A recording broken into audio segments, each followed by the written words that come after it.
Hello everyone. तो आज की क्लास में हम प्रोबेबिलिटी थ्योरी करेंगे। उसके बाद प्रोबेबिलिटी पे कुछ क्वेश्चन भी करेंगे।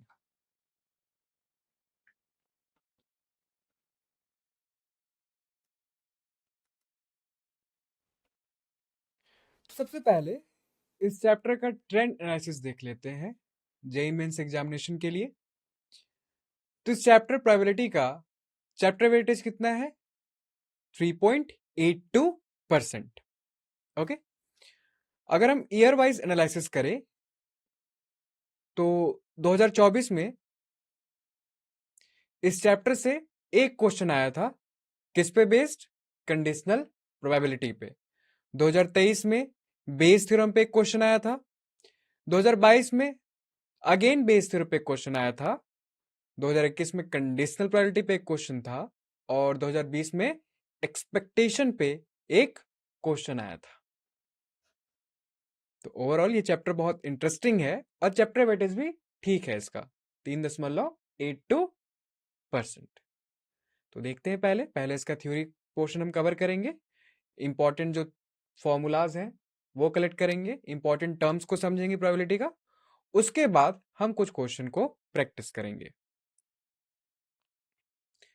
तो सबसे पहले हम सैंपल स्पेस और इवेंट के बारे में पढ़ेंगे कि सैंपल स्पेस क्या होता है और फिर हम इवेंट कैसे डिफाइन करते हैं जिसका हम प्रोबेबिलिटी निकालते हैं। इवेंट के टाइप्स देखेंगे, फिर हम इवेंट्स की प्रोबेबिलिटी निकालते कैसे हैं ये सीखेंगे। कौन कौन से इंपॉर्टेंट मेथड होते हैं और क्या क्या अप्रोच होती है इवेंट की प्रोबेबिलिटी निकालने की। कुछ इंपॉर्टेंट रिजल्ट जो हम अपने क्वेश्चन में डायरेक्टली यूज कर सकते हो उनको भी हम देखेंगे और फिर हम प्रोबेबिलिटी के एडिशन थ्योरम के बारे में समझेंगे कि कैसे एडिशन थ्योरम क्या होता है प्रोबेबिलिटी के लिए, दो इवेंट के एडिशन का मतलब क्या होता है। उसके बाद हम कंडीशनल प्रोबेबिलिटी के कॉन्सेप्ट को जानेंगे। हम एक important theorem of total probability को पढ़ेंगे और उसके बाद रैंडम वेरिएबल के बारे में समझेंगे कि रैंडम वेरिएबल क्या होता है, क्या ये फंक्शन है, ये फंक्शन होता है तो कैसा फंक्शन होता है, इसका डोमेन क्या होता है, रेंज क्या होता है। और फिर हम रैंडम वेरिएबल का प्रोबेबिलिटी डिस्ट्रीब्यूशन के बारे में समझेंगे कि प्रोबेबिलिटी डिस्ट्रीब्यूशन होता क्या है, ये कब डिफाइंड होते हैं। उसके बाद हम बर्नौली ट्रायल और एक पर्टिकुलर बाइनोमियल डिस्ट्रीब्यूशन के बारे में समझेंगे। तो आज के लेक्चर में हम ये सब कवर करने वाले हैं और उसके बाद हम क्वेश्चन भी देखेंगे। तो सबसे पहले सैंपल स्पेस एंड इवेंट। तो सैंपल स्पेस क्या होता है और फिर इवेंट क्या होता है। तो सैंपल स्पेस क्या है? सैंपल स्पेस एक सेट है, किसका? Set of all possible outcomes का। यानी अगर हम कोई रैंडम एक्सपेरिमेंट कर रहे हैं तो जितने पॉसिबल उसके आउटकम्स हो सकते हैं, जब हम सारों का कलेक्शन ले लें, सारों का सेट बना लें, तो उस सेट को ही क्या बोलते हैं? हम सैंपल स्पेस बोलते हैं। और इसको डिनोट किससे करते हैं? इसको कैपिटल एस से डिनोट करते हैं। एग्जाम्पल के लिए हमारा रैंडम एक्सपेरिमेंट है टॉसिंग अ क्वाइन। तो जब हम क्वाइन को टॉस कर रहे हैं, एक क्वाइन को टॉस कर रहे हैं, तो सैंपल स्पेस क्या बनेगा? क्या पॉसिबल आउटकम से? या तो हेड आएगा या टेल आएगा। तो जब हेड और टेल से हम एक सेट बना लेंगे तो ही मेरा क्या हो जाएगा? इसका सैंपल स्पेस हो जाएगा। दूसरा एग्जांपल है रोलिंग अ डाई। तो एक जब डाई को हम रोल करोगे, रैंडम एक्सपेरिमेंट क्या है? रोलिंग अ डाई। क्या पॉसिबल आउटकम्स है? एक आ सकता है, दो आ सकता है, तीन आ सकता है, चार आ सकता है, पांच आ सकता है, छह आ सकता है। तो ये सारे क्या है? जब इसका हम सेट बना लेंगे तो सैंपल स्पेस हो जाएगा। Drawing a card from a pack of playing cards. Playing playing cards हैं, 52 कार्ड्स हैं, तो उसका जो सेट है वही मेरा क्या है? यहाँ पे सैंपल स्पेस है। इवेंट क्या होते हैं? तो जब आपने एक रैंडम एक्सपेरिमेंट किया, उसके सारे पॉसिबल आउटकम्स का सेट बना लिया तो सैंपल स्पेस हो गया। जब आप उस सैंपल स्पेस का सबसेट लो तो उसे क्या बोलते हैं? हम इवेंट बोलते हैं। तो इवेंट ए से डिनोट कर रहे हैं यहाँ पे हम, is a subset of sample space. तो अगर आपका डाई रोल कर रहे हैं, हमने क्या किया, डाई रोल किया, तो रैंडम एक्सपेरिमेंट क्या है, रोलिंग अ डाई। तो सैंपल स्पेस क्या बनेगा, तो यहाँ पे देख रहे हो आप, सेट 1 2 3 4 5 6। अब इसका सबसेट कोई इवेंट होगा, तो सबसेट कैसे डिफाइन हो रहा है, गेटिंग इवेंट क्या है, गेटिंग एन ऑड नंबर, मतलब मेरा इवेंट क्या है, ऑड नंबर आना। तो ऑड नंबर आना एक कंडीशन हो गया, तो इस कंडीशन के हेल्प से क्या बनेगा, सैंपल स्पेस का सबसेट तैयार होगा। तो क्या आ सकता है ऑड नंबर में, या तो 1 आ सकता है, 3 आ सकता है, या 5 आ सकता है। तो 1 3 5 का जो सबसेट तैयार हो रहा है सैंपल स्पेस से, वो किस इवेंट के हिसाब से, गेटिंग एन ऑड नंबर। इस तरीके से रैंडम एक्सपेरिमेंट, फिर सैंपल स्पेस, और फिर सैंपल स्पेस से क्या बनता है, इवेंट बनता है। हम प्रोबेबिलिटी किसका निकालते हैं, हम इन्हीं इवेंट्स की प्रोबेबिलिटी निकालते हैं कि इस इवेंट की होने की क्या संभावना है, मतलब ऑड आने की क्या प्रोबेबिलिटी है अगर मैं एक डाई को रोल कर रहा हूं। अब हम टाइप्स ऑफ इवेंट्स के बारे में पढ़ते हैं। तो पहला है इक्वली लाइकली इवेंट। तो इक्वली लाइकली इवेंट क्या होता है, नाम से पता है कि अगर हमारे पास इवेंट्स दिए हुए हैं तो उन इवेंट्स को हम इक्वली लाइकली बोलेंगे if none of them is expected to occur in preference to the other. मतलब किसी भी इवेंट की होने की जो संभावना एक्सपेक्टेशन है, वो किसी और के इवेंट से प्रेफरेंस में ना हो। जैसे अगर आपने एक डाई को रोल किया, तो उसमें जो नंबर आ रहे हैं 1 2 3 4, तो सारे नंबरों की आने की संभावना क्या है, एक आने की संभावना क्या है, 1/6। दो आने की, 1/6। तो सबकी क्या है, आने की जो एक्सपेक्टेशन है सबकी क्या है, सेम है। तो इस तरह के इवेंट को क्या बोलते हैं हम, इक्वली लाइकली इवेंट बोलते हैं। आगे चलते हैं हम म्यूचुअली एक्सक्लूसिव और डिसजॉइंट इवेंट। तो ये इवेंट क्या होते हैं, तो उन सेट ऑफ इवेंट्स को हम म्यूचुअली एक्सक्लूसिव बोलेंगे if occurrence of one of them prevent or deny the occurrence of any of the remaining event। यानी अगर एक इवेंट हो रहा है तो वो दूसरे इवेंट को नहीं होने देगा। यानी अगर आपने कॉइन को टॉस किया तो अगर हेड आ गया तो टेल तो बिल्कुल भी नहीं आएगा, हेड आना डिनाई करेगा टेल को आने के लिए। तो यहां पे जो हेड आने का इवेंट है या टेल आने का इवेंट है, दोनों क्या है, म्यूचुअली एक्सक्लूसिव इवेंट है। यानी अगर एक होगा तो दूसरा नहीं होगा। यानी अगर हमारे पास दो इवेंट है E1 और E2, तो दोनों म्यूचुअली एक्सक्लूसिव कब हो जाएंगे, जब इनका इंटरसेक्शन 5 हो। यानी अगर एक इवेंट हो रहा है दूसरा नहीं हो सकता। इवेंट क्या है, सैंपल स्पेस के सेट से तैयार होगा, सबसेट बनेंगे। तो अगर इनके सबसेट जो तैयार हुए उनका इंटरसेक्शन 5, इसका मतलब क्या है, कोई भी ऐसा आउटकम्स नहीं है जो दोनों इवेंट को सेटिस्फाई कर रहा हो, दोनों इवेंट की कंडीशन क्या कर रहा हो, सेटिस्फाई कर रहा हो। तो इस तरीके इवेंट को क्या बोलते हैं, म्यूचुअली एक्सक्लूसिव इवेंट बोलते हैं। अब एग्जॉस्टिव इवेंट क्या होते हैं, तो एग्जॉस्टिव तब कहलाएगा जब at least one of the event compulsory occur, मतलब एक इवेंट होगा ही होगा। तो ऐसे इवेंट को एग्जॉस्टिव इवेंट बोलते हैं। यानी सारे इवेंट्स मिलकर जब सैंपल स्पेस बना दे, यानी अगर सेट ऑफ इवेंट्स है मेरे पास E1 E2 dot dot dot dot En, तो एग्जॉस्टिव तब कहलाएगा जब इनका जब यूनियन लोगे तो क्या आ जाएगा, सैंपल स्पेस आ जाएगा। अगर हम दोनों डेफिनेशन को कंबाइन कर दे, म्यूचुअली एक्सक्लूसिव और एग्जॉस्टिव इवेंट को, तो मेरे जो सेट ऑफ इवेंट्स है E1 E2 dot dot dot En, ये म्यूचुअली एक्सक्लूसिव और एग्जॉस्टिव इवेंट होंगे अगर पहला ये एक्सक्लूसिव का कंडीशन को सेटिस्फाई करे, यानी दोनों का इंटरसेक्शन 5 आए, और दूसरा इनका जब यूनियन ले हम सारे इवेंट्स का तो मेरा S बन जाए। तो कंडीशन क्या हो रहा है mathematically, EI intersection EJ is equal to 5 where I is not equal to J, यानी I J के बराबर ना हो। तब ये क्या होने चाहिए, सारे 5 होने चाहिए, सारे डिसजॉइंट होने चाहिए।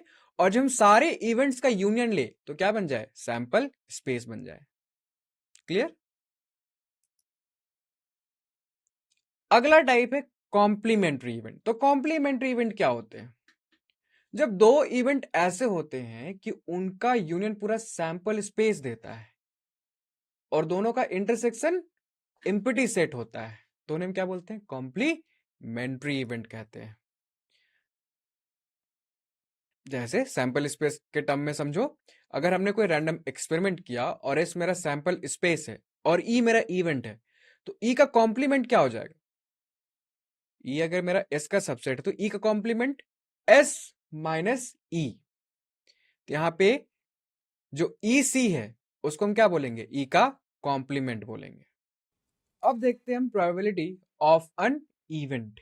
इवेंट की प्रोबेबिलिटी निकालते कैसे। हमने रैंडम एक्सपेरिमेंट किया, उसके सारे पॉसिबल आउटकम्स को कलेक्ट किया, तो मेरा सैंपल स्पेस तैयार हो गया। सैंपल स्पेस के से ही सबसेट तैयार हो, सबसेट को हम इवेंट बोल रहे हैं। फिर इवेंट के टाइप समझे हमने। अब समझते हैं कि इवेंट की प्रोबेबिलिटी निकलती कैसे है। तो मान लो हमारे पास एक सैंपल स्पेस है, सैंपल स्पेस में टोटल n पॉइंट्स है, मतलब ऑल पॉसिबल केसेस कितने n है, ऑल पॉसिबल आउटकम्स के नंबर कितने n है। और एक मेरा इवेंट है जो सैंपल स्पेस का सबसेट है और उसमें m पॉइंट्स है, यानी वो पॉइंट्स जो इवेंट ए की कंडीशन को सेटिस्फाई कर रहे हैं, ऑल फेवरेबल केसेस। तो प्रोबेबिलिटी क्या आ जाएगी इवेंट ए की, वो आ जाएगी probability of A given by m by n। m क्या है यहाँ पे, m पॉइंट्स जो इवेंट ए का सबसेट तैयार होगा उसमें कितने एलिमेंट है m, और सैंपल से टोटल कितने एलिमेंट है n, तो m बाई n आ जाएगी a की प्रोबेबिलिटी। प्रोबेबिलिटी का एक प्रॉपर्टीज है कि प्रोबेबिलिटी हमेशा 0 और 1 के बीच होता है, या तो 0 के बराबर होगा, उससे बड़ा होगा, या 1 के बराबर या 1 से छोटा होगा। प्रोबेबिलिटी इनके बीच ही लाई करता है। और अगर हम सैंपल स्पेस का प्रोबेबिलिटी निकालें तो क्या आ जाएगा, 1 आ जाएगा सैंपल स्पेस की प्रोबेबिलिटी। अब सैंपल से टोटल n एलिमेंट है तो n बाई n, तो क्या आ जाएगा, 1 आ जाएगा। और प्रोबेबिलिटी ऑफ फाई वो क्या आता है, 0 आता है। अगला डेफिनेशन है probability of odds in favour of A. तो ये होता है बराबर आपके प्रोबेबिलिटी ऑफ ए बटा प्रोबेबिलिटी ऑफ ए कॉम्प्लीमेंट। ए के पास कितने एलिमेंट है m, और ए कॉम्प्लीमेंट के पास कितने एलिमेंट हो जाएंगे, n माइनस m। तो यहां से जब आप डेफिनेशन लगाओगे प्रोबेबिलिटी ऑफ ए का m बाई n, तो क्या आ जाएगा, m by n minus m by n। तो यहां से आ जाएगा m by n minus m। और probability of odds in against है, यानी ए के अगेंस्ट ऑड्स की प्रोबेबिलिटी ढूंढना है, वो होगी आपके probability of A complement by probability of A, यानी n minus m by m। कुछ इंपॉर्टेंट रिजल्ट देखते हैं जिसको हम डायरेक्टली यूज कर सकते हैं क्वेश्चंस में। तो पहला है, if n letter corresponding to n envelope. तो लेटर और इनवलप का प्रॉब्लम है। मान लो हमारे पास टोटल n लेटर्स हैं और टोटल n इनवलप्स हैं, और हमने क्या किया, इन लेटर्स को इनवलप में रखा, एट रैंडम रखा। देन उस बात की क्या प्रोबेबिलिटी है that letter are in right envelope, कि जो लेटर रखे गए वो सही इनवलप में रखे गए। मतलब हमारे पास लेटर्स हैं, n इनवलप हैं, सारे लेटर्स के लिए एक इनवलप असाइन हुआ है, तो सारे लेटर्स सही इनवलप में रखे गए। इस बात की प्रोबेबिलिटी क्या है, 1/9। इस बात की प्रोबेबिलिटी क्या है, 1/n factorial. And probability that at least one letter not in right envelope. और इस बात की क्या प्रोबेबिलिटी कि एक कम से कम एक लेटर है जो अपने राइट इनवलप में नहीं है। इस बात की प्रोबेबिलिटी क्या है, 1 minus 1/n factorial. And probability that no letter is in right envelope. और इस बात की क्या प्रोबेबिलिटी है कि कोई लेटर राइट इनवलप में नहीं है। तो कैसे उस किससे आ जाएगा, इस फॉर्मूला से आएगा, 1/2 factorial minus 1/3 factorial plus 1/4 factorial minus dot dot dot plus minus on the power n by 1/n factorial. और इस बात की प्रोबेबिलिटी कि exactly R letter in the right place, right envelope, कि मतलब जो आर लेटर है वो राइट इनवलप में है, ये कैसे मिल जाएगा, ये मिल जाएगा आपको 1/r factorial into 1/2 factorial minus 1/3 factorial plus 1/4 factorial minus dot dot dot plus minus on the power n minus r into 1/n minus r factorial. अब आगे हम एक इंपॉर्टेंट थ्योरम को देखते हैं, एडिशन थ्योरम ऑफ प्रोबेबिलिटी। तो इसका मतलब समझते हैं। तो मान लो हमारे पास दो इवेंट ए और बी है, और हमें इसके यूनियन की प्रोबेबिलिटी निकालनी है, यानी probability of A union B. तो यूनियन की प्रोबेबिलिटी कैसे आएगी, फॉर्मूला क्या होता है? Probability of A plus probability of B minus probability of A intersection B. तो यही क्या है? एडिशन थ्योरम है। अगर 3 इवेंट है ए बी और सी, तो इनकी यूनियन की प्रोबेबिलिटी क्या आ जाएगी? Probability of A union B union C. इसकी प्रोबेबिलिटी आ जाएगी probability of A plus probability of B plus probability of C minus probability of A intersection B minus probability of B intersection C minus probability of C intersection A plus probability of A intersection B intersection C. A union B का मतलब क्या है? या तो ए event हो रहा हो या फिर बी इवेंट हो रहा हो। ए और बी, ए हो रहा हो बी हो रहा हो या दोनों हो रहा हो, तो उन सबकी जो प्रोबेबिलिटी निकलती है यूनियन हो जाता है। इंटरसेक्शन मतलब दोनों ही होना चाहिए, ए भी होना चाहिए और बी भी होना चाहिए। अगर हमारे पास दो इवेंट ए और बी है तो यह आपका इंपॉर्टेंट इनइक्वालिटी है कि प्रोबेबिलिटी ऑफ ए जो रहेगा वो ए और बी के इंटरसेक्शन की प्रोबेबिलिटी है उससे बड़ा या बराबर होगा, और प्रोबेबिलिटी ऑफ उस जो यूनियन की प्रोबेबिलिटी रहेगी वो प्रोबेबिलिटी ऑफ ए से बड़े बराबर होंगे। अब इनका जो probability of A plus probability of B जो प्रोबेबिलिटी है वो probability of A union B से क्या होगा? बड़ा होगा।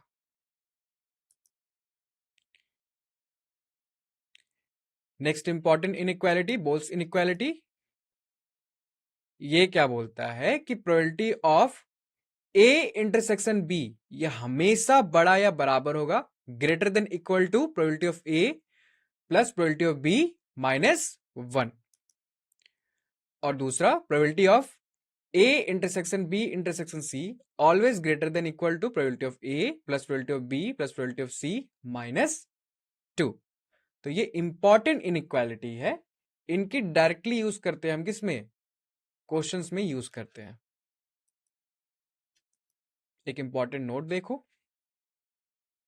अगर हमें निकालना है probability of A complement intersection B complement, इसकी प्रोबेबिलिटी क्या आ जाएगी? 1 minus probability of A union B.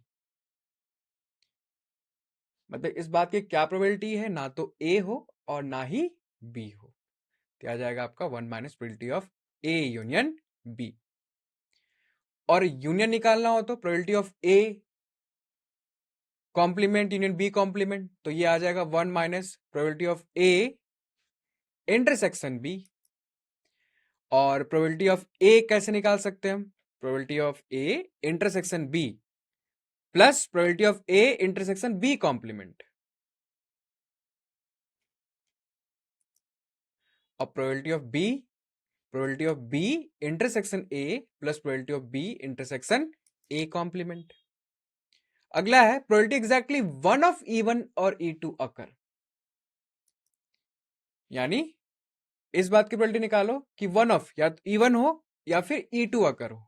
तो पहला है probability of E1 intersection E2 complement, मतलब वन ऑफ E1 हो रहा है E2 नहीं हो रहा है, plus probability of E1 complement intersection E2, यानी इस बार E2 हो रहा है E1 नहीं हो रहा है। कॉम्प्लीमेंट मतलब उस इवेंट का ना होना, और इंटरसेक्शन मतलब बोथ। यूनियन मतलब हम लेते हैं और के सेंस में हम यूनियन यूज करते हैं, और इंटरसेक्शन कभी यूज करते हैं जब दोनों इवेंट की बात हो, दोनों इवेंट करना हो। तो E1 इंटरसेक्शन E2 कॉम्प्लीमेंट मतलब क्या हो जाएगा कि E1 इवेंट हो रहा है और E2 का कॉम्प्लीमेंट यानी E2 ना हो रहा हो, उस बात की प्रोबेबिलिटी। तो यहां से क्या आ जाएगा? फॉर्मूला लगा देंगे हम, तो यहां से आ जाएगा probability of E1 minus probability of E1 intersection E2 plus probability of E2 minus probability of E1 intersection E2। ऊपर वाले फॉर्मूले इसमें लगे हैं, तो यहां से आ जाएगा probability of E1 probability of plus probability of E2 minus 2 time probability of E1 intersection E2। तो इस बात की probability exactly one of E1 या E2 अकर हो, क्या हो जाएगा? Probability of E1 plus probability of E2 minus 2 time probability of E1 intersection E2। Formula को याद रखो। अगला है probability neither E1 nor E2, ना तो E1 हो और ना E2 हो, मतलब E1 complement intersection E2 complement, neither E1 nor E2। तो ये आ जाएगा 1 minus probability of E1 union E2। अगला है कंडीशनल प्रोबेबिलिटी। तो क्या होता है कंडीशनल प्रोबेबिलिटी? अगर ए और बी मेरे दो इवेंट हैं किसी सैंपल स्पेस रैंडम, अगर हमने कोई रैंडम एक्सपेरिमेंट किया, फिर सैंपल स्पेस तैयार किया, फिर से दो इवेंट लिए ए और बी, तो conditional probability of the event A given that B has occurred, इसका मतलब समझो, हमें ए इवेंट की प्रोबेबिलिटी निकालनी है अगर बी इवेंट ऑलरेडी हो चुका है, यानी प्रोबेबिलिटी ऑफ इवेंट ए जब बी इवेंट क्या हो चुका हो तब निकालो। तो लिखने का तरीका ए बाई बी लिखा हुआ है, यानी probability of A given B, ये बराबर होता है probability of A intersection B by probability of B, जहां पे प्रोबेबिलिटी ऑफ बी क्या होना चाहिए, प्रोवाइड करे कि probability of B not equal to 0 है। प्रॉपर्टीज देखते हैं कंडीशनल प्रोबेबिलिटी पर। तो पहला है कि अगर ए और बी दो इवेंट हैं सैंपल स्पेस एस के, तो probability of S given A, यानी सैंपल स्पेस की प्रोबेबिलिटी गिवन ए इवेंट ऑलरेडी हो चुका है, तो एस इंटरसेक्शन ए क्या आता है, ए आता है, तो आ जाएगा probability of A given A, तो आ जाएगा 1, यानी probability of S given A बराबर होता है probability of event A given A, और ये आता है हमेशा 1 आता है। और अगर निकालना है probability of A complement given B, तो ये बराबर होता है 1 minus probability of A given B, कुछ कॉम्प्लीमेंट जैसा ही है जैसा हमने नॉर्मल में किया था। तो कंडीशनल भी सेम होता है, probability of A given B क्या हो जाता है 1 minus probability of A given B, जहां पे एक डैश क्या है, ए का कॉम्प्लीमेंट है। अगला है मल्टीप्लिकेशन थ्योरम ऑफ प्रोबेबिलिटी। तो मल्टीप्लिकेशन थ्योरम क्या होता है ये देखते हैं। तो मान लो तुम्हारे पास दो इवेंट ए और बी है एक रैंडम एक्सपेरिमेंट से, तो अगर इनके इंटरसेक्शन की प्रोबेबिलिटी निकालनी है, यानी दोनों इवेंट की होने की प्रोबेबिलिटी बोथ, तो मल्टीप्लिकेशन थ्योरम से क्या आ जाता है, ये आ जाता है probability of A into probability of B given A, यानी ए की प्रोबेबिलिटी इनटू बी इवेंट की प्रोबेबिलिटी जब ए ऑलरेडी अकर हो चुका है, ऐसे ही पढ़ेंगे इसको हम। या फिर अगर बी इवेंट पहले हुआ है तो probability of B into probability of A given B, यानी बी इवेंट की प्रोबेबिलिटी इनटू इवेंट ए की प्रोबेबिलिटी जब बी हो चुका हो। तो कौन सा थ्योरम है, ये मल्टीप्लिकेशन थ्योरम ऑफ प्रोबेबिलिटी है। और प्रोवाइडेड दैट कि ए की प्रोबेबिलिटी नॉट इक्वल टू 0 हो और बी की प्रोबेबिलिटी नॉट इक्वल टू 0 हो। अगला है इंडिपेंडेंट इवेंट। तो इंडिपेंडेंट इवेंट क्या होता है, इंडिपेंडेंट इवेंट नाम से ही पता है इंडिपेंडेंट हो, यानी एक की होने की जो प्रायोरिटी है वो दूसरे पे डिपेंड ना कर रहा हो। Two event are said to be independent if the occurrence of one does not depend upon the other, यानी किसी एक के होने या ना होने से दूसरे पर कोई असर नहीं पड़ता।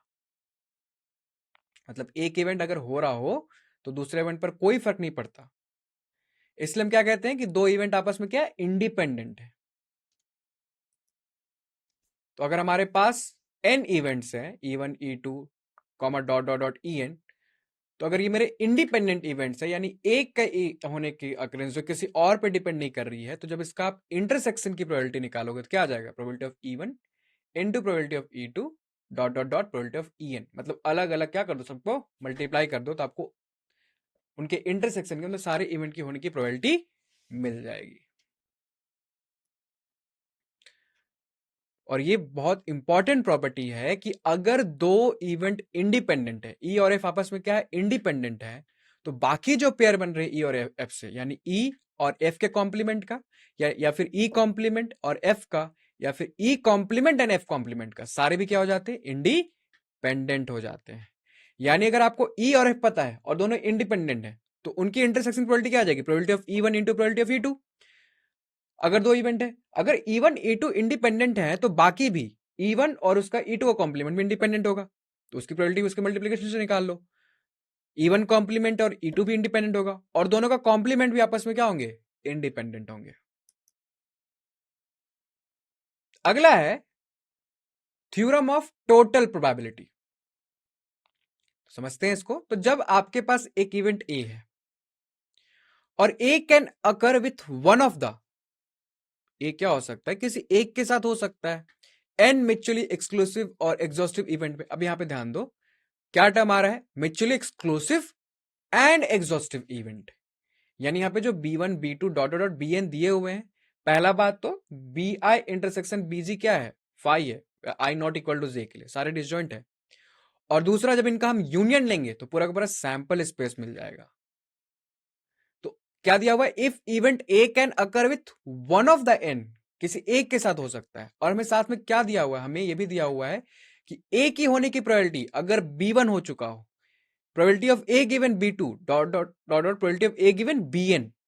तो अगर हमें ये पता है तो हम ये निकाल सकते हैं कि ए की होने की प्रोबेबिलिटी क्या है टोटल प्रोबेबिलिटी की मदद से।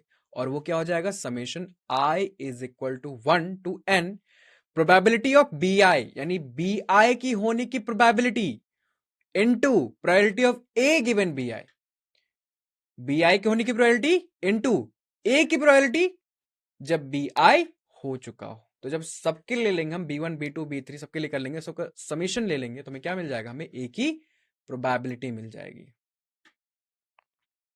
ये सब कॉन्सेप्ट हम क्वेश्चन करेंगे तो उसमें क्लियर होगा कि कैसे हम टोटल प्रोबेबिलिटी का मतलब क्या होता है और कैसे निकलता है। अगला है बेस थ्योरम। तो बेस थ्योरम कब काम आता है, तो मान लो हमारे पास एक सैंपल स्पेस है और साथ में, और ये जो है यूनियन है of n non empty disjoint subsets. मतलब ये सबसेट्स क्या है, म्यूचुअली एक्सक्लूसिव और एग्जॉस्टिव इवेंट है, क्योंकि डिसजॉइंट भी बोल रहा है और ये भी बोल रहा है कि एस यूनियन है इनका। तो ये म्यूचुअली एक्सक्लूसिव भी है और एग्जॉस्टिव इवेंट्स है। यानी अगर हमारे पास A1 A2 AN करके इवेंट्स है और ये म्यूचुअली एक्सक्लूसिव और एग्जॉस्टिव है, यानी एस को हम लिख सकते हैं क्या, इनके यूनियन में, यानी S equal to A1 union E2 union dot dot dot union AN। और क्योंकि ये डिसजॉइंट भी है तो AI इंटरसेक्शन AJ क्या आ जाएगा, फाई आ जाएगा जब I नॉट इक्वल टू जे हो। तो B किसी इवेंट के लिए, अगर B मेरा कोई और इवेंट है such that B can occur with one of n, मतलब किसी के साथ हो रहा है, यानी B इज इक्वल टू कैसे लिख सकते हैं, A1 intersection B union A2 intersection B union dot dot dot union AN intersection B। तो AI की होने की प्रोबेबिलिटी गिवन B, तो ये रिवर्स केस में काम करता है बेस थ्योरम। यानी AI की होने की क्या प्रोबेबिलिटी है अगर B इवेंट हो चुका है, तो कैसे निकलेगा ये, कंडीशन प्रोबेबिलिटी का फॉर्मूला लगा दो, probability of AI intersection B bye probability of B। अब B की प्रोबेबिलिटी कैसे निकलेगी, B की प्रोबेबिलिटी हम टोटल प्रोबेबिलिटी थ्योरम से निकालेंगे। तो B की प्रोबेबिलिटी क्या आ जाएगी, वो आ जाएगी summation I is equal to 1 टू n probability of AI into probability of B given AI, और न्यूमरेटर में क्या आ जाएगा, probability of AI into probability of B given AI। मतलब देखो यहाँ पे ध्यान से, हमें A की प्रोबेबिलिटी पता थी AI की, और हमें probability of B given AI पता था, हमने क्या निकाल दिया, probability of AI given B निकाल दिया हमने से।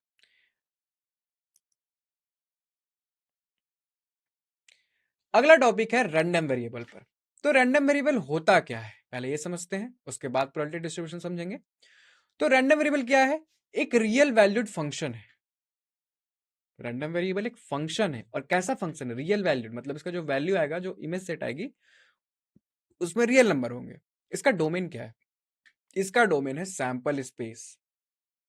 यानी अगर आपके कोई रैंडम एक्सपेरिमेंट कर रहे हो तो जो सैंपल स्पेस तैयार किया है ऑल पॉसिबल आउटकम से, तो ये जो रैंडम वेरिएबल है उस सैंपल स्पेस को ही एज अ डोमेन ट्रीट करता है, उसके एलिमेंट को लेता है और रियल वैल्यू देता है। और रैंडम वेरिएबल को हम डिनोट करते हैं कैपिटल लेटर से XYZ। समझने के लिए मान लो आपने कॉइन को टॉस किया, दो कॉइनों को टॉस किया और उसका सैंपल स्पेस तैयार किया। क्या आ सकता है, हेड हेड आ सकता है, tail tail tail head head tail. तो ये जो सैंपल स्पेस आ रहा है, अगर हम रैंडम वेरिएबल ऐसे डिफाइन कर दे कि रैंडम वेरिएबल जो है x है, वो क्या दे रहा है, नंबर ऑफ हेड दे रहा है, तो सैंपल स्पेस के एलिमेंट को उठाएगा, यानी हेड हेड को लेगा और नंबर ऑफ हेड बता देगा कि 2 है। हेड टेल को लेगा तो नंबर ऑफ हेड यानी 1 है। तो वो डोमेन से क्या ले रहा है, एज अ डोमेन क्या ले रहा है, सैंपल स्पेस के आउटकम्स ले रहा है, और रिजल्ट में क्या दे रहा है, एक रियल नंबर दे रहा है।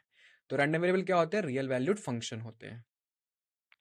तो अगर x मेरा कोई रियल रैंडम वेरिएबल है और वो वैल्यू क्या क्या दे रहा है, x1 x2 x3 dot dot xn real numbers दे रहा है, और इनकी प्रोबेबिलिटी क्या है, सारे नंबर की p1 p2 p3 dot dot pn।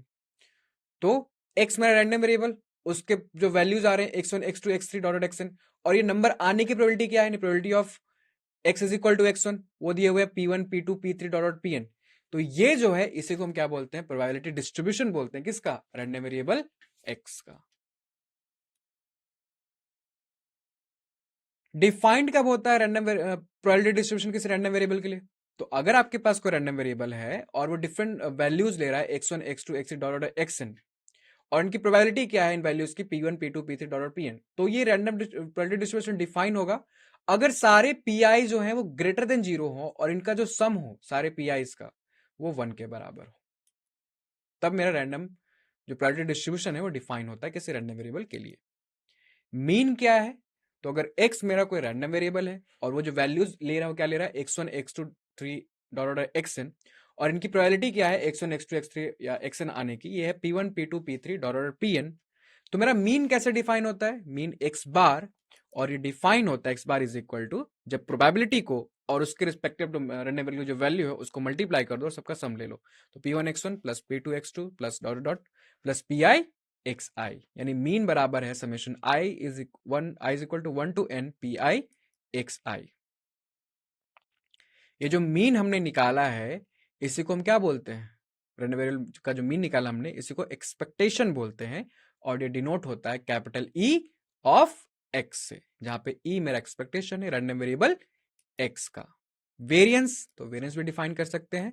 अगर आपके पास कोई रैंडम वेरिएबल x है जो वैल्यूज ले रहा है x1 x2 x3 dot dot xn, और उनकी रिस्पेक्टिव प्रोबेबिलिटी है p1 p2 dot dot pn, तो वेरिएंस डिफाइन होता है जिसे हम डिनोट करते हैं VAR x से, वेरिएंस ऑफ x, और ये डिफाइन होता है summation i is equal to 1 टू n pi xi का square minus summation i is equal to 1 टू n pi xi का होल स्क्वायर। तो ये फॉर्मूला है वेरिएंस निकालने का किसी रैंडम वेरिएबल का।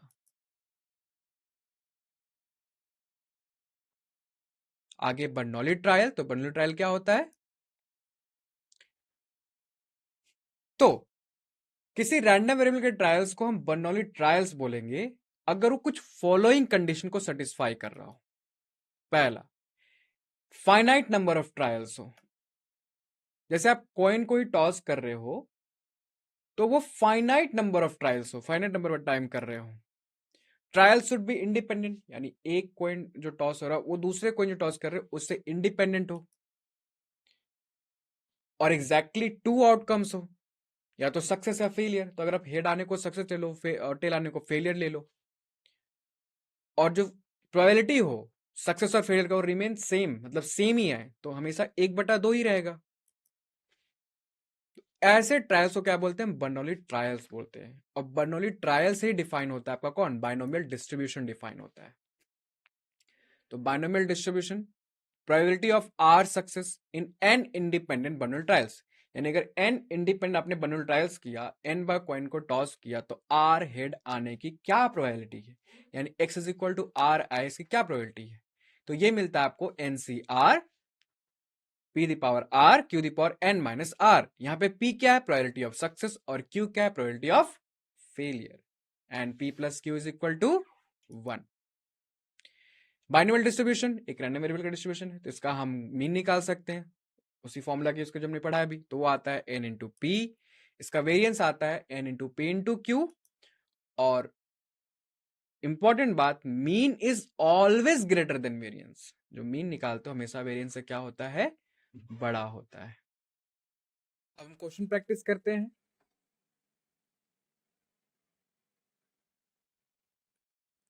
पहला क्वेश्चन, तो पहला क्वेश्चन क्या है? If 3 distinct number are chosen randomly from the first 100 natural number, then the probability that all 3 of them are divisible by both 2 and 3 is। तो अगर आपके पास 3 अलग अलग नंबर हैं जो हमने रैंडमली चूज किए हैं, कहां चूज किए? फर्स्ट 100 नेचुरल नंबर से चूज किए गए, तो इस बात की क्या प्रोबेबिलिटी है कि जो नंबर आपने चूज किया है वो तीनों के तीनों नंबर 2 और 3 दोनों से क्या हो? डिविजिबल हो। ऑप्शन क्या दिए हुए? ऑप्शन ए है 4/55, ऑप्शन बी है 4/35, ऑप्शन सी है 4/33, एंड ऑप्शन डी है 4/1155। सॉल्व करते हैं इसे। करेक्ट आंसर है ऑप्शन डी 4/1155। अब कैसे आ रहा है, हमने क्या फॉर्मूला यूज किए यहां पे, तो ध्यान से समझो। हमें क्या पूछा था इसने, probability that all three of them are divisible by both 2 and 3। तो कोई नंबर अगर 2 और 3 दोनों से डिविजिबल है, इसका मतलब क्या है कि नंबर 6 से डिविजिबल है, यानी जो नंबर 6 से डिविजिबल होगा 2 और 3 दोनों से डिविजिबल होगा। और selection of r distinct things from n distinct things, तो हमारे पास टोटल 100 नेचुरल नंबर है, उसमें 3 डिस्टिंक्ट थिंग चूज कर रहे हैं। तो सिलेक्शन करने का तरीका क्या होता है, कॉम्बिनेशन से आता है। अगर हमारे पास एन डिस्टिंक्ट थिंग है तो आर डिस्टिंक्ट थिंग सिलेक्ट करने का तरीका क्या हो जाता है, एनसी आर हो जाता है। और ए की होने की प्रोबेबिलिटी किससे दी जाती है, number of A by number of S, पढ़ा हुआ है हमने। अब देखो पहली बात, सैंपल स्पेस में कितने एलिमेंट होंगे ये सोचो। तो हमारे पास टोटल 100 नेचुरल नंबर है, उसमें से हमें 3 क्या करने, चुनने हैं। तो सैंपल स्पेस में एलिमेंट क्या हो जाएंगे, 100C3, यानी 100 में से 3 चुनने का तरीका, वही मेरा क्या हो जाएगा, सैंपल स्पेस का एलिमेंट हो जाएगा। अब हमें इस बात की प्रोबेबिलिटी निकालनी, जो हमने सेलेक्ट किए हैं उसमें से जो 3 डिस्टिंक्ट नंबर आए वो तीनों के तीनों 6 से डिविजिबल हो, इस बात की क्या प्रोबेबिलिटी है। तो काउंटिंग करना पड़ेगा। इवेंट ई मान लिया हमने कि all 3 of them are divisible by both 2 and 3। तो कौन कौन से फेवरेबल आउटकम्स हैं जो ई के कंडीशन को सेटिस्फाई करेगा, यानी वो नंबर जो 6 से डिविजिबल हो। तो पहला नंबर 6, दूसरा 12, 18, ऐसे बढ़ते जाएगा। लास्ट नंबर क्या आएगा, 96 आएगा, 96 आएगा, जो 6 से क्या हो रहा है, डिविजिबल हो रहा हो और 100 से नीचे हो, 100 से नीचे हो। ठीक है।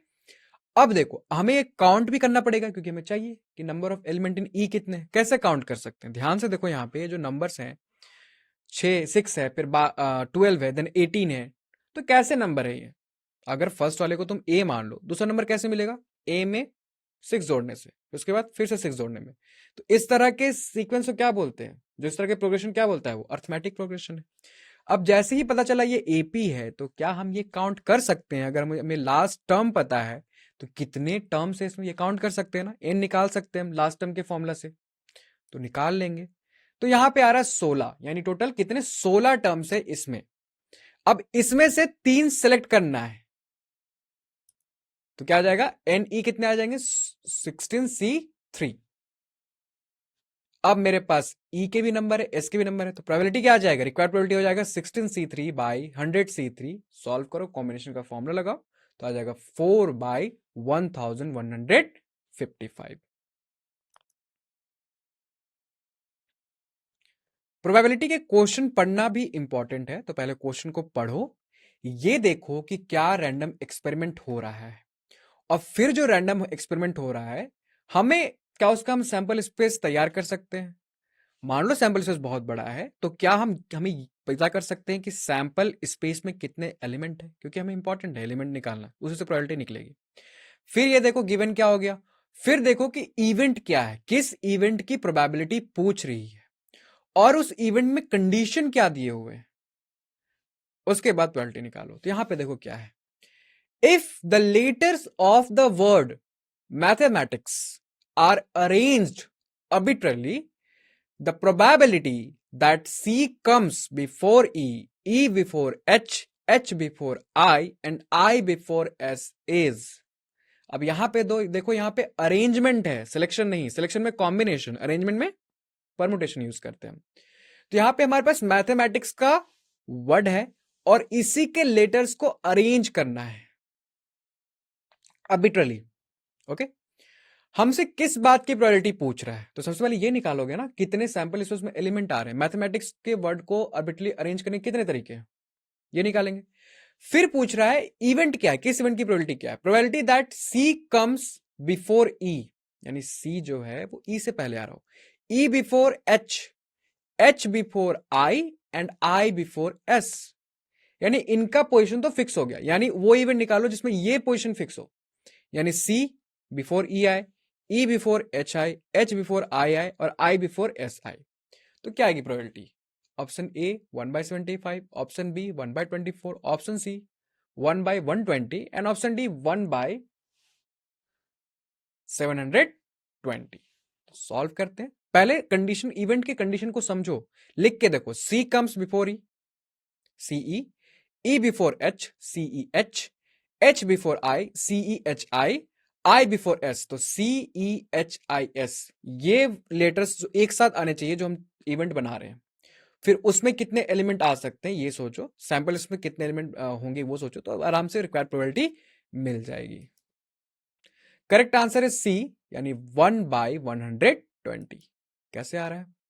तो पहले परमुटेशन का एक फॉर्मूला पढ़ लेते हैं कि नंबर ऑफ परमुटेशन यानी number of arrangement of n things taken all at a time and p of them are similar. मतलब हम n थिंग्स है हमारे पास, मैथमेटिक्स से कितने लेटर्स है वो देख लो, और उसमें से सबको लेके हम अरेंजमेंट कर रहे हैं, तो कितने परमुटेशन है? अगर वो जो n थिंग्स है उसमें p of them are similar of one type, q of them are similar, and of another type, r of them are similar of the third type, and remaining n minus p plus q plus r are all different. तो इसके से permutation क्या आ जाता है? n factorial by p factorial q factorial into r factorial. मतलब जितने similar थे उसकी जितनी काउंटिंग थी उससे उसने फैक्टोरियल को डिवाइड कर दो।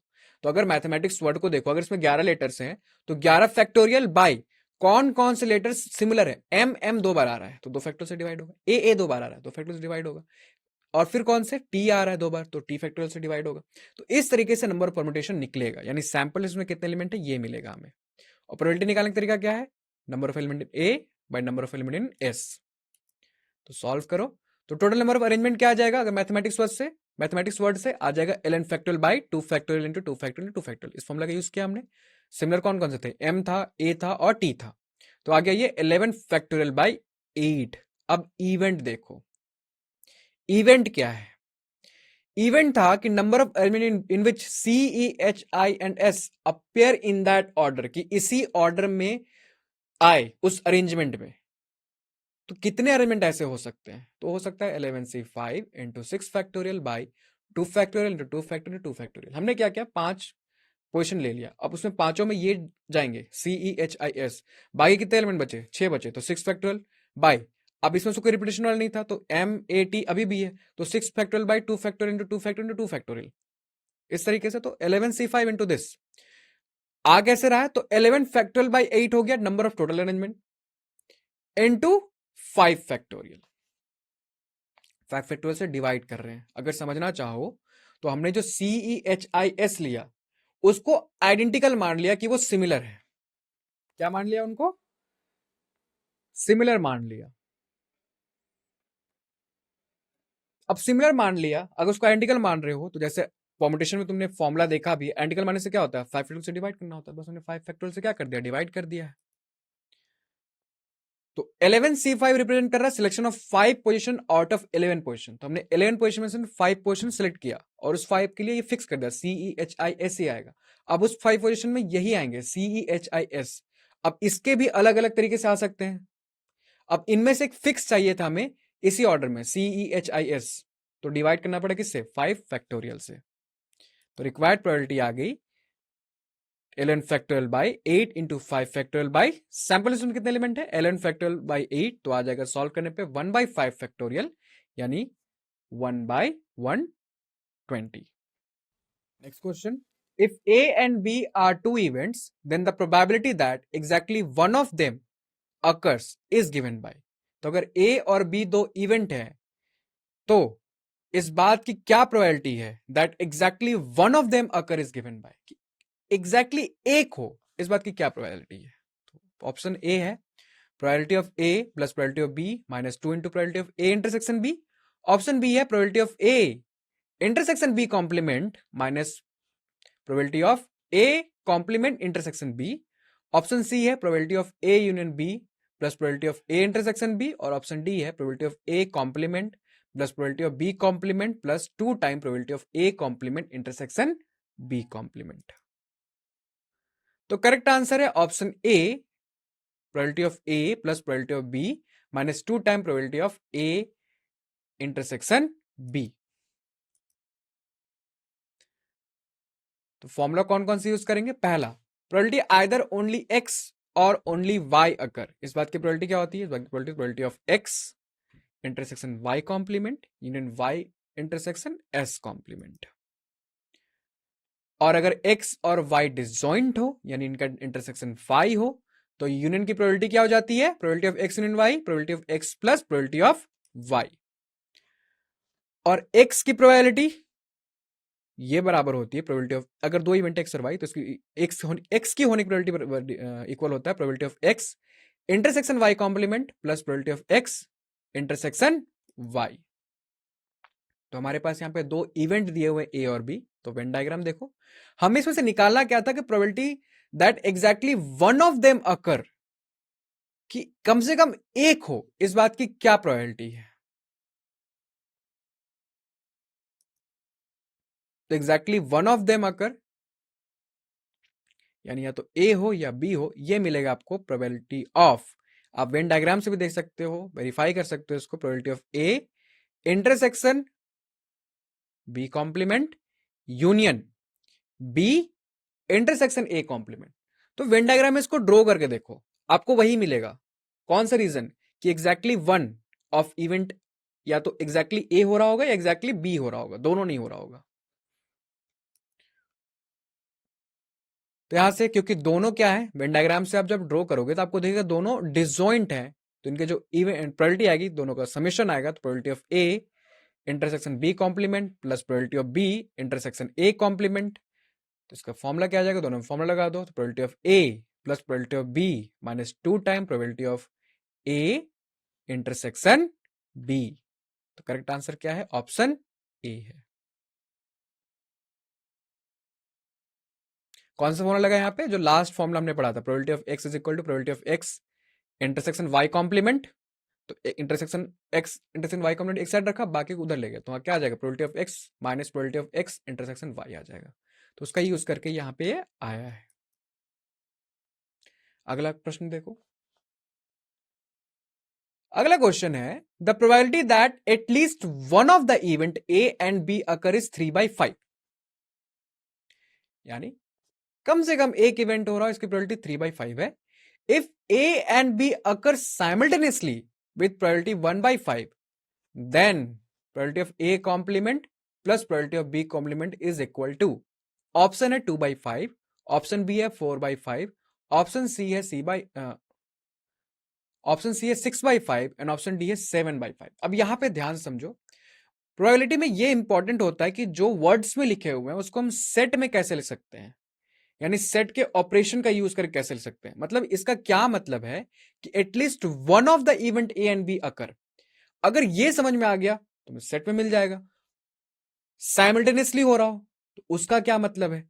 अगर आप सेट में लिख पा रहे हो, यानी ए और बी के बीच ऑपरेशन जो इंटरसेक्शन है, यूनियन है, माइनस है, सिमेट्रिक डिफरेंस है, इसका यूज करके अगर आप लिख पा रहे हो, इसका मतलब है कि आप फिर आसानी से प्रोबेबिलिटी निकाल सकती हो जो भी पूछ रहा है। यहां पे क्या पूछ रहा है? Probability of A complement plus probability of B complement. तो सॉल्व करते हैं इसे, देखते हैं कैसे लिखेंगे। तो करेक्ट आंसर है आंसर सी, 6/5। पहला फॉर्मूला है probability of A union B होता है probability of A plus probability of B minus probability of A intersection B. और अगर कॉम्प्लीमेंट की प्रोबेबिलिटी पता है तो ए का प्रोबेबिलिटी हो जाता है 1 minus probability of A complement. तो सॉल्व करते हैं। यहां पे दिया क्या हुआ था? At least one of the event A and B occur, यानी कम से कम एक हो रहा हो। एक हो रहा हो सकता है दोनों हो जाए, लेकिन एक तो हो ही रहा हो। और at least one of them occur दिया जाता है आपके यूनियन से, probability of A union B 3/5 दिया हुआ है। दूसरा दिया हुआ है कि if A and B occur simultaneously, यानी दोनों साथ में हो रहा हो, तो ये किससे मिलता है? इंटरसेक्शन से मिलता है, और ये 1/5 है। अब जैसे ही आपने ये पहचान लिया, क्वेश्चन क्या हो गया? इजी हो गया। तो सबसे पहले एडिशन थ्योरम लगाएंगे, यानी probability of A union B 3/5 equal to probability of A plus probability of B, intersection probability क्या थी? -1/5। तो यहां से क्या आ जाएगा? अब probability of A plus probability of B मिल गया, हमें निकालना है probability of A complement plus probability of B complement. तो सेकंड फॉर्मूला लगा देंगे, तो यहां से आ जाएगा 4/5 is equal to 1 minus probability of A complement plus 1 minus probability of B complement. तो यहां से आपका आ जाएगा probability of A complement plus probability of B complement is equal to 2 minus 4/5, जो कि बराबर है 6/5 के। तो प्रोबेबिलिटी में ये इंपॉर्टेंट है कि जो वर्ड्स में कंडीशन दिए हुए हैं वर्ड्स में जो इंफॉर्मेशन दी हुई है उसको आप सेट के ऑपरेशन और सेट्स का यूज करके कैसे लिख सकते हो। मतलब ये जानना जरूरी है कि at least one of the event A and B occur का मतलब क्या है, साइमल्टेनियसली इवेंट अकर हो उसका मतलब क्या है, कॉम्प्लीमेंट्स का इवेंट कैसे लिखा जाता है, ये आपको जानना इंपॉर्टेंट है कि नाइदर एंड नॉर दिस ये कैसे लिखेंगे, तो ये इंपॉर्टेंट हो जाता है। अगले प्रश्न पे आ जाओ। A die is thrown, let A be the event that the number obtained is greater than 3 and let B be the event that the number obtained is less than 5, then probability of A union B is। देखो यहां पे क्या है, हमने एक random experiment किया। कौन सा रैंडम एक्सपेरिमेंट? हमने डाई को थ्रो किया। ए कौन सा इवेंट है? A be the event that the number obtained is greater than 3। तो इवेंट के कंडीशन के हिसाब से पहले सैंपल स्पेस तैयार किया हमने, फिर इवेंट में कंडीशन के हिसाब से इवेंट के लिए सेट तैयार करेंगे जो सैंपल स्पेस का सबसेट होगा। बी का जो कंडीशन है कि नंबर ऑब्टेन्ड लेस देन 5, उसके सबसेट तैयार करो, तब निकालो probability of A union B क्या है। ऑप्शन ए है 2/5, ऑप्शन बी है 3/5, ऑप्शन सी है 0 एंड ऑप्शन डी है 1। तो सॉल्व करते हैं। करेक्ट आंसर है डी यानी 1। पहला तो यूनियन निकालना, तो यूनियन की प्रोबेबिलिटी क्या होती है? Probability of A union B होता है probability of A plus probability of B minus probability of A intersection B. Solve करते हैं। तो पहले sample space a die is thrown, तो सैंपल स्पेस में क्या आ जाएगा? 1 2 3 4 5 6, इसी के सबसेट बनेंगे इवेंट। ए इवेंट क्या था? Number obtain is greater than 3, तो कौन कौन से नंबर आ सकते हैं? 4 5 6, तो मेरा ए तैयार हो गया। बी क्या था? Number obtain is less than 5, तो क्या क्या हो सकता है? 1 2 3 4। अब यूनियन में इंटरसेक्शन भी चाहिए, तो हमें इंटरसेक्शन भी निकाल लेते हैं। तो इंटरसेक्शन में क्या आ जाएगा? दोनों के इंटरसेक्शन में देखो 4 है सिर्फ, तो 4 आ जाएगा। अब एडिशन थ्योरम में प्रोबेबिलिटी यूज करो यूनियन की प्रोबेबिलिटी निकालने के लिए। तो probability of A union B, probability of A plus probability of B minus probability of A intersection B. अब सैंपल स्पेस में टोटल 6 एलिमेंट, तो प्रोबेबिलिटी ऑफ ए क्या आ जाएगी? 3/6, probability of B 4/6 and probability of A intersection B 1/6। तो सबका use करो, answer क्या आ जाएगा? 1 आ जाएगा। Simple question. अगले क्वेश्चन पे आ जाओ। पहले क्वेश्चन पढ़ते हैं। For 3 events A B and C, तो हमारे पास टोटल 3 इवेंट है A B and C. If probability of exactly one of A or B occur is equal to probability exactly one of B or C occur is equal to probability exactly one of C or A occur is 1/4 and probability of all the 3 events occur simultaneously is 1/16, then the probability that at least one of the event occur is। तो यहां पे जो wordings में दिए हुए हैं उन्हें हमें सेट के ऑपरेशन का यूज करके लिखना है, और जैसे ही लिख पाएंगे हमारा क्वेश्चन क्या हो जाएगा? सिंपल हो जाएगा।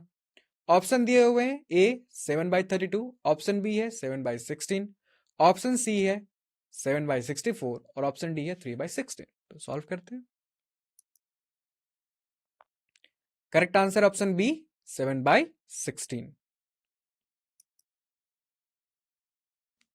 तो मतलब क्या होता है probability of exactly one of A और बी अकर का? इसका मतलब होता है probability of A union B minus probability of A intersection B. तो वेन डायग्राम से समझो, वेन डायग्राम बनाओ, जब भी ऐसे वर्डिंग्स में आए तो वेन डायग्राम ड्रॉ करो और फिर समझो कि उसमें जो वो बोल रहा है उसका सेट के ऑपरेशन का यूज करके उस एरिया जो रीजन सेडेड करोगे exactly of one of A and B में जो सेडेड रीजन बनेगा उसको कैसे हम सेट के ऑपरेशन का यूज करके लिख सकते हैं।